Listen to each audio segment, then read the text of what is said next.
Good day. My name is Tim Chelpaty. I'm the president of Veterans Office Solutions. Our motto is, we're a helping hand for the veterans.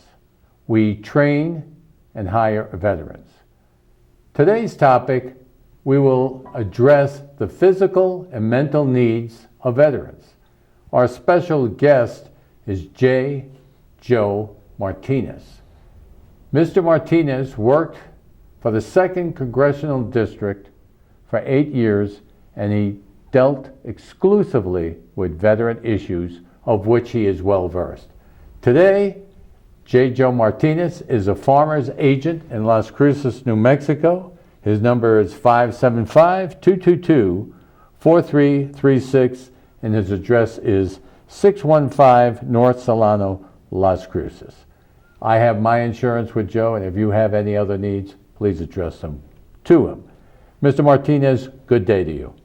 Thank you very much. I appreciate being here. And our first question will address the homeless needs of veterans. Well, that's a huge topic, as I know you're aware. And one of the issues with dealing with homeless is that there is a certain percentage that are happy to be homeless. I mean, that's really their saving grace. They're not interested in family. They're not interested in any of those tying issues. And maybe it's something that is derived from the years in the bush or in the jungle or in whatever wartime events they were in. But there is a very large percentage of the homeless that... Mr. Martinez, excuse me, do you have any idea what percentage prefer to be homeless rather than be assisted? You know, there are approximately 40,000 homeless in the United States. And I think the number is something like a fourth of them are willing to stay living the way they are. And so you have to deal with the numbers that are willing to change. And that's pretty much the psychology that we use at Veterans Office Solutions, as you're aware, to be able to get them productive. The example that is used many times is that when you join the military, you are trained in a specific item. It doesn't matter what branch of the service you're in. You're trained for defense, to defend your country, to defend your fellow American, and to make certain that we come out on top in whatever battle or fracas we're in.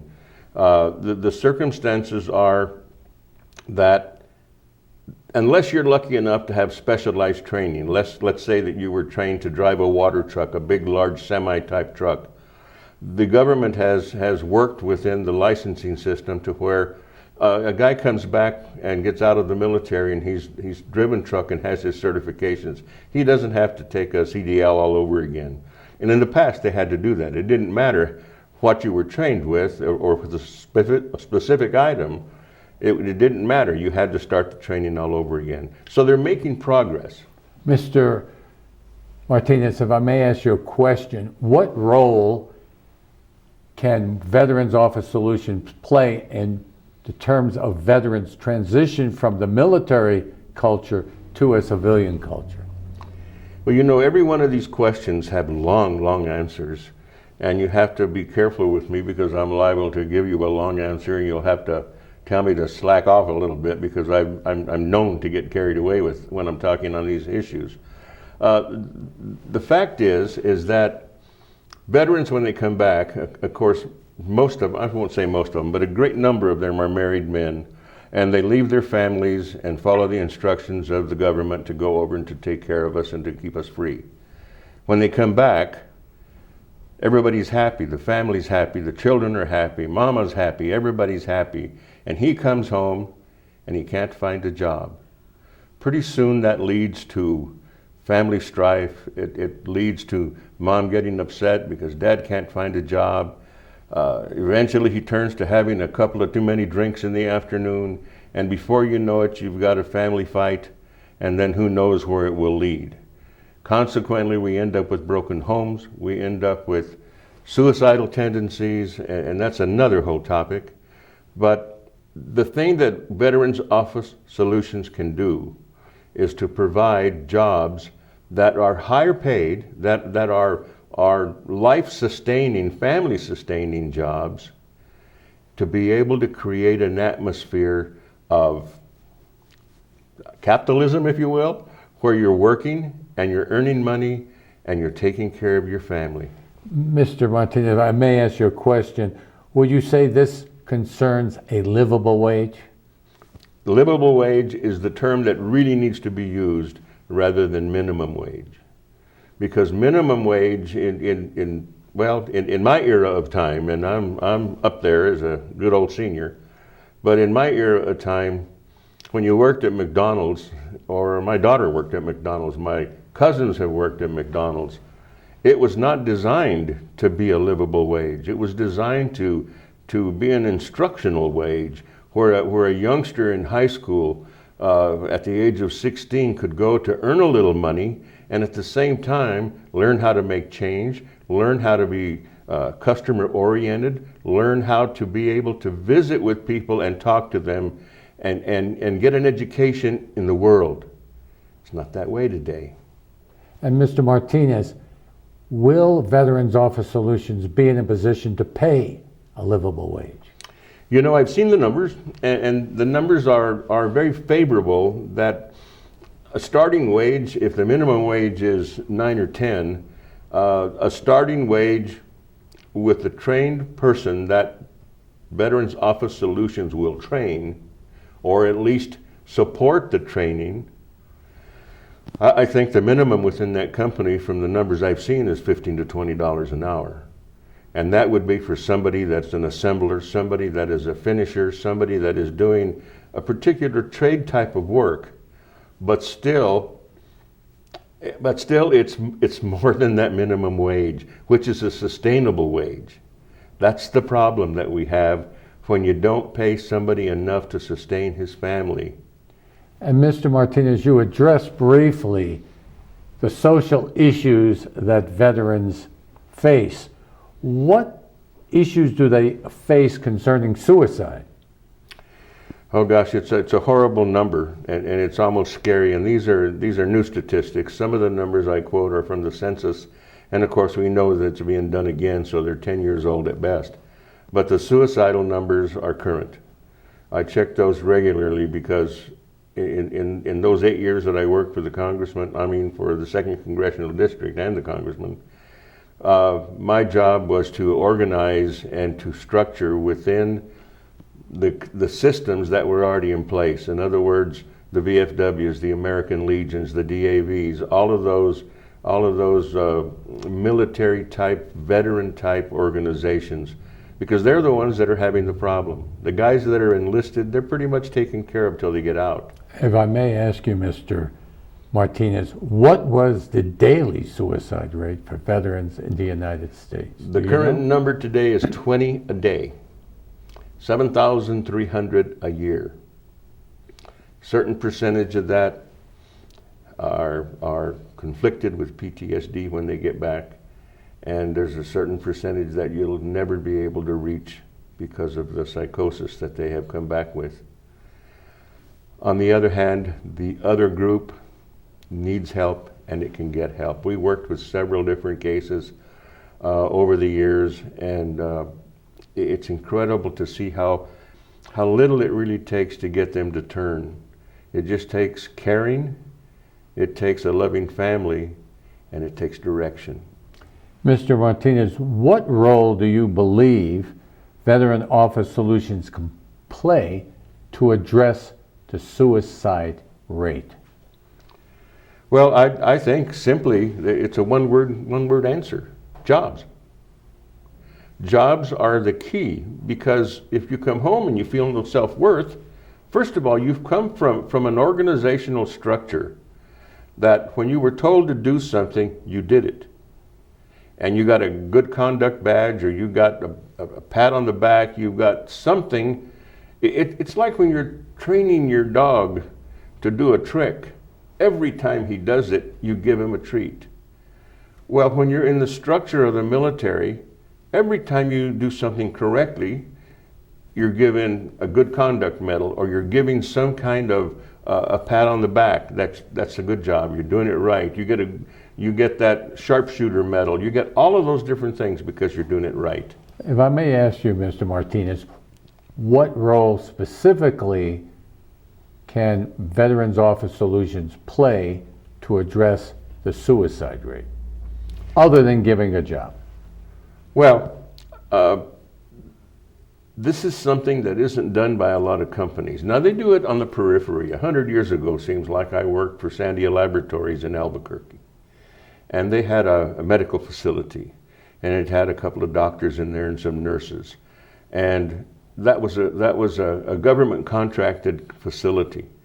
So they knew, and this was back in the 60s. So we were strongly involved in Vietnam in those days. So consequently, when you had people come back and they were new hires, it was important for them to have that available to these young soldiers that came back. On the other hand, we went through a period of time after that there were no major conflicts around the world that were causing the craziness that we have in a manner today.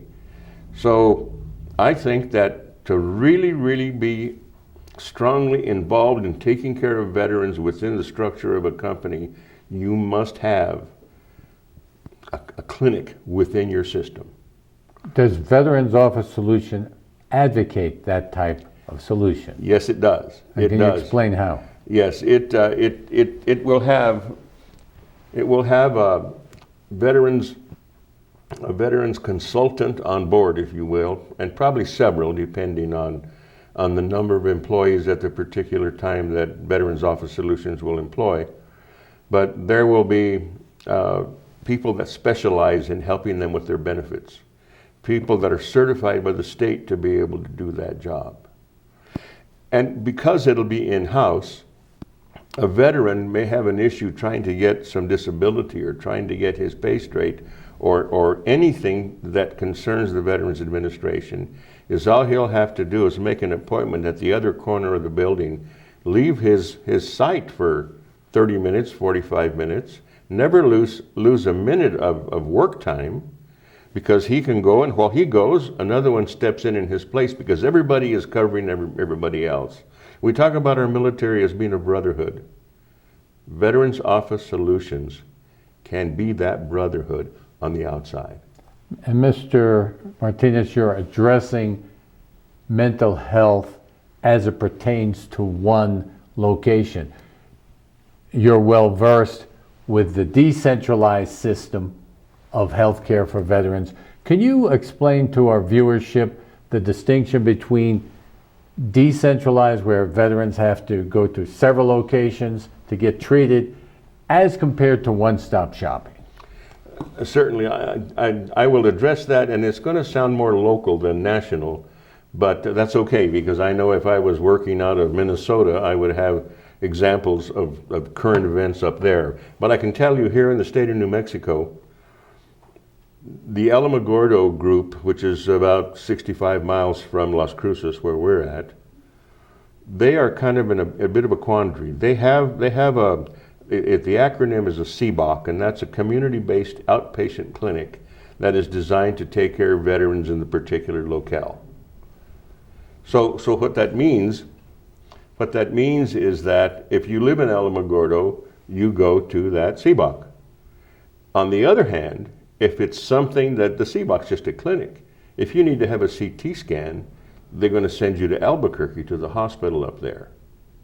And that gets into time, driving, an overnight stay, a number of different things that cloud the fact that you need to get this done. We're going to take a short break, and please stay tuned. Please bear with us as we will continue addressing the veteran needs. Thank you.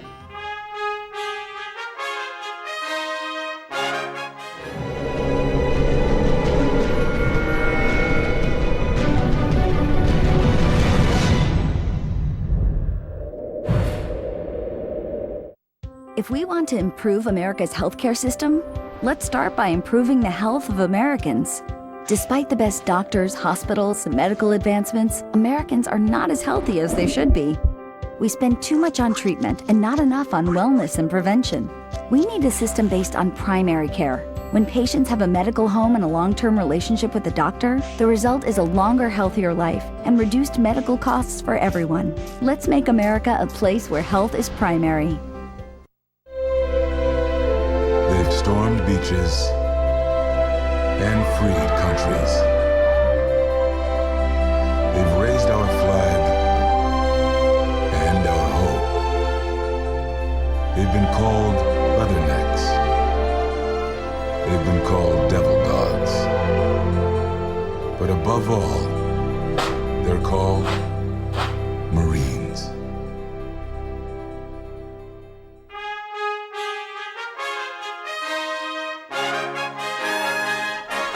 Welcome back.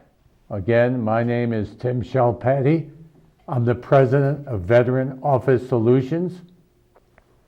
Again, today's topic is the physical and mental needs of veterans, and our special guest is Joe Martinez. Mr. Martinez, can you please continue where you left off? Certainly. I think we were talking about the continuity of care, so to speak. And the example that I was giving is that if a guy went to the CBOC, or the community-based outpatient clinic in Alamogordo, and needed to have a CT scan, he would have to be sent to Albuquerque, because that's where the hospital that oversees that clinic is located. In order for a veteran to go there, the VA pays him mileage. So the argument was, we would rather not get the mileage and be able to go to El Paso. It's a lot closer.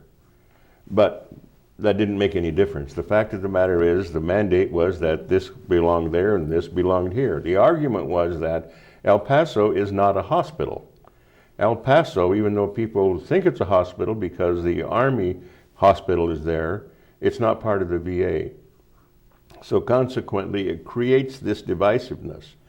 A few years back, there was a program started that it was underfunded to begin with. I won't even give you the name because it doesn't even matter, but the fact of the matter is, what it was designed to do is for that local CBOC there, or the CBOC here in Las Cruces, to be able to say, you need a CT scan, go over to XYZ scans right here in town. And Mr. Martinez, if I may, how will Veteran Office Solutions solve this problem? Well, you know, it's a pretty simple solve. A short time back, I had the opportunity to visit a company in El Paso, neighboring El Paso, that employs, hundreds and hundreds of people. It's a company that contracts with the federal government and uses only disabled veterans, and or 90% of them have to be disabled veterans. And they solved it. I was totally surprised. They had a clinic in their building on board with doctors, with nurses, with x-ray machines, with all of the informational products they needed to be able to take care of the 1,000 people that worked for them. And they worked simply, make an appointment. And would this be the same type of setup Veterans Office Solutions will use? Yes, sir. As a matter of fact, it's again my understanding that Veterans Office Solutions has already been in contact with several people who are certified in conducting research for veterans to make sure their benefits are in order. They have also contracted verbally at this point with a company or what is it? What's the word I'm looking for? Consultant? Consultant, but it's on the health side, to deal with PTSD, to deal with alcohol and drugs, a facility that specializes in that and has been in the business for 20 years in this area, in this location. And those are all important things, because as far as veterans are concerned, one thing leads to another. So if I may ask you Yes. a question, Mr. Martinez, would Veterans Office Solutions have addiction counselors available to the veterans? Absolutely.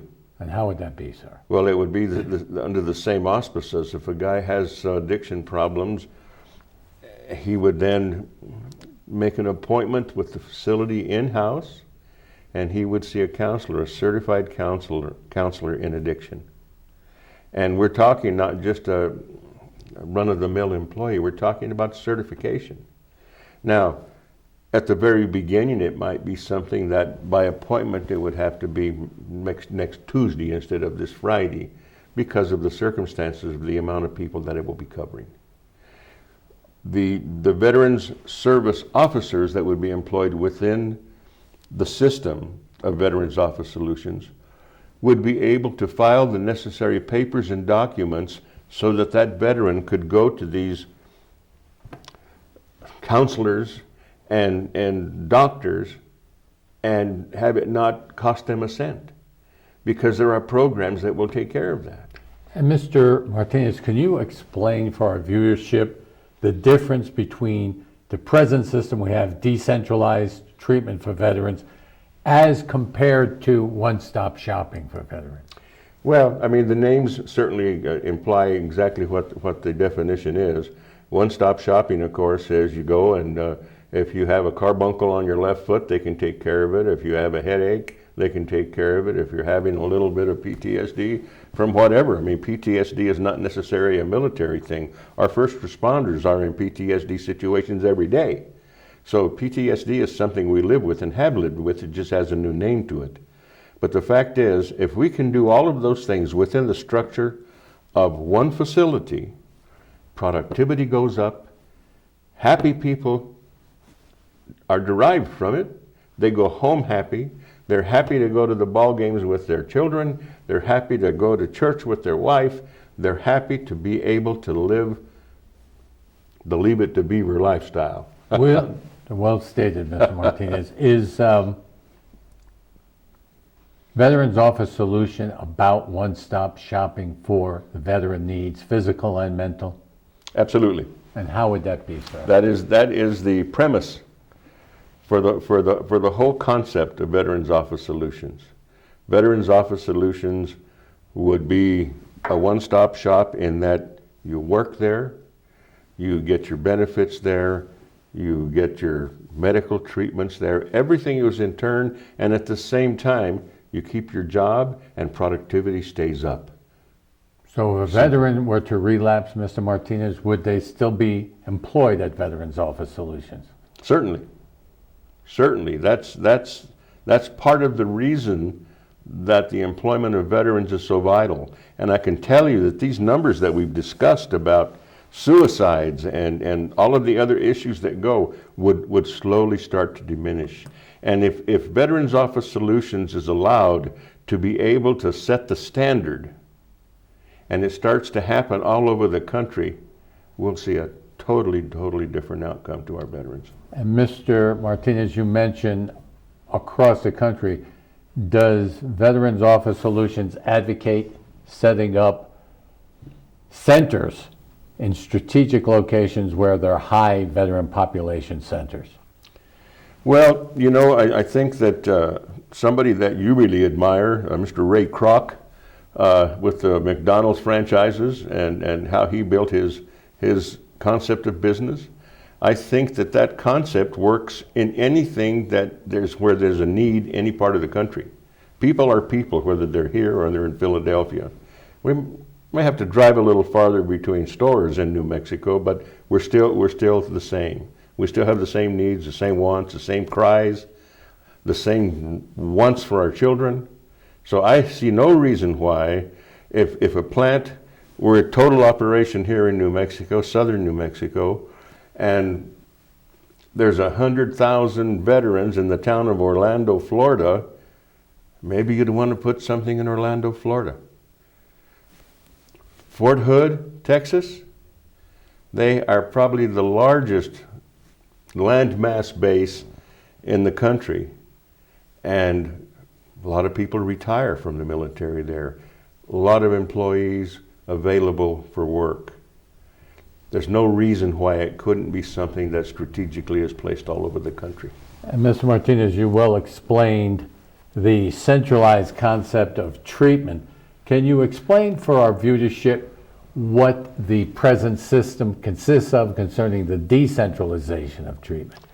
Well, I think it comes from after 8 years with arguing and pointing out different things within these systems. I think the biggest obstacle that we have is the fact that nobody likes change. You know, I mean, I can see it in my own life. If I've done something the same way every day and somebody's got a better idea, I'm probably still going to do it my own way. It's just our human nature.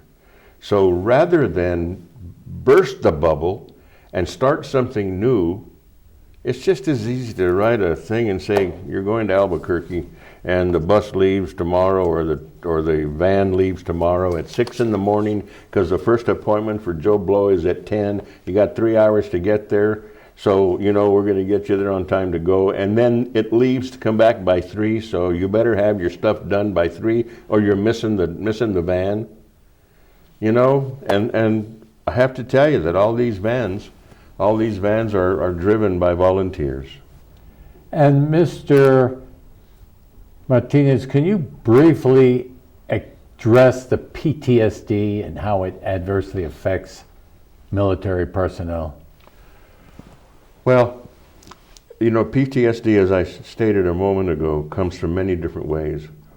I have a young man who was in Iraq and came back. He stepped on or drove over in an SUV, a mine, and he lost his right arm and both legs. Young fellow from Deming, New Mexico.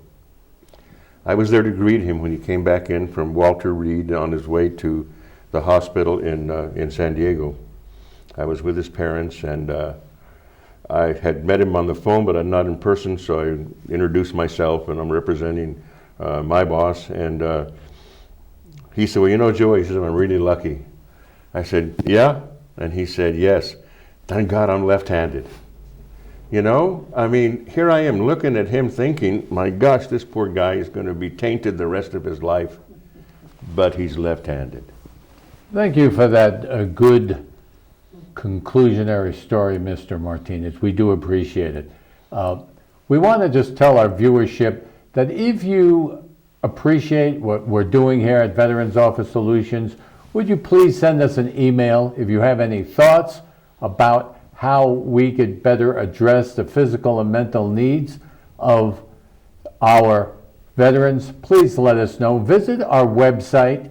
Again, please remember that we're the helping hand. We're the hand that's up, not the hand that's out. And we appreciate Mr. Joe Martinez addressing his expertise as it concerns the physical and mental needs of veterans.